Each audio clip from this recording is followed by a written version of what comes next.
намаз жайлы қазір көп айтып жатырмыз ғой жігіттер. Қызық біздің адамдар. Алла тағаладан алдағымыз келеді кейбір кезде. Намаз оқуға келген кезінде ән оқимын, мін оқимын. Сахабалар айтатын еді, ақыретімізді туырлап алайық, мынау дүниенің бір мәнісі болар деп.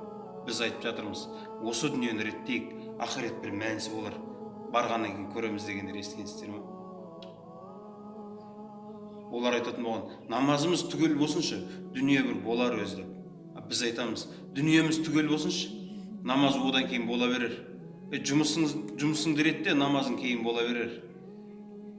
Бұл ағайындар, Алланың бізге берген міндеті еді намаз деген. Шындап келген кезде намаз не үшін десек, өзіңіз үшін, қара басыңыз үшін, біріншіден ақылыңыз бүтін болған үшін шүкіршілік ету бұл намаз.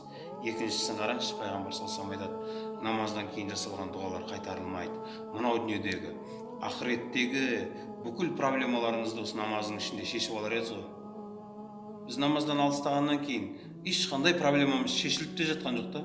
Бір күні бір жігіт кеп жаңағы бүйтіп сұрап жатыр да. Бір намазхан жігіт бар, жағдайы жақсы. Содан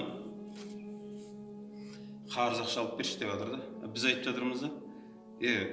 Негізінде сенде намаз оқуға уақыт жоқ. Сен енді уақытың жоқ, жұмыс істеп жатсың.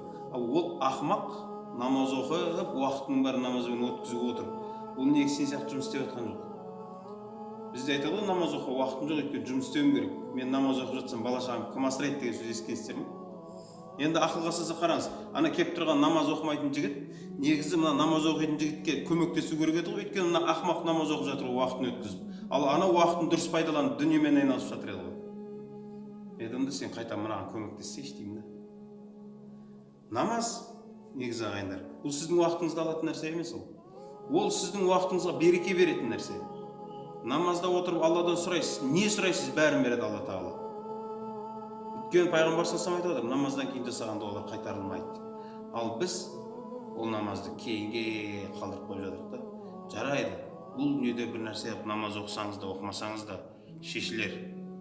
Ақыретте ше. Қараңыз. Не дейді? Пайғамбар саллаллаху алейхи ва саллям бізге осылай ескерткен. Шындап келген кезде 5 уақыт намаз бар, сіз қияметте қалай сұраласыз? Намаздардан сұралған кезде сен 5-інің 4 ракат фарызын, 4 ракат сүннетін, 2 ракат сүннетін оқыдың ба деп сұрамайды. 5 уақыт фарыз намаздар сұрайды. Ал қалған сүннет намаздар ше десе, сіздің парыз қаза болған, қате болған парыз намаздарыңыз бар ғой, орны толмай қалған. Сол орны толмай қалған намаздарды осы сүннет намаздар орнын толтырады.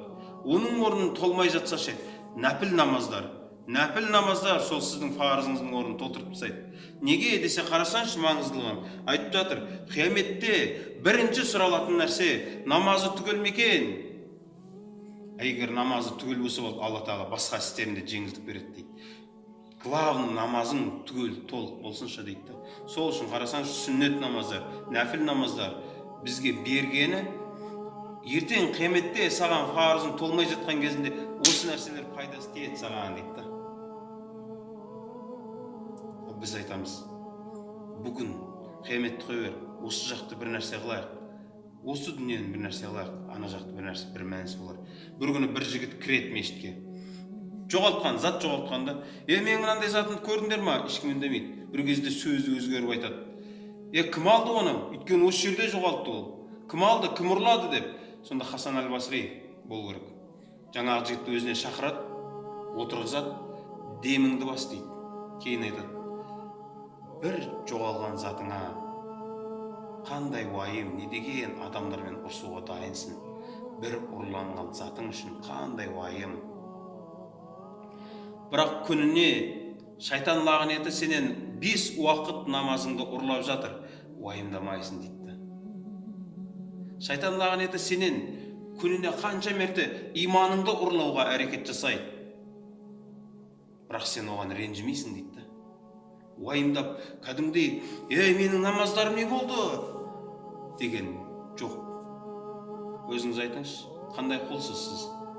Намаз бұл Аллаға шүкіршілік ету үшін басыңды иетін амалдардан. Ал сіз айтасыз, 60-тан кейін. Қандай құлсыз? Айтыңыз. Шынымен жігіттер, бұлай сыртта біз реклама айта береміз, ой мен. Ішіңізде білесіз ғой, өзіңізге өзіңіз жауап беріңіз, мұсылмансыз ба? қандай мұсылмансыз? Аллаға бой ұсынасыз ба? Қай жерде бой ұсынасыз? Арамында ма, адалында ма? Қай жерде бой ұсынасыз?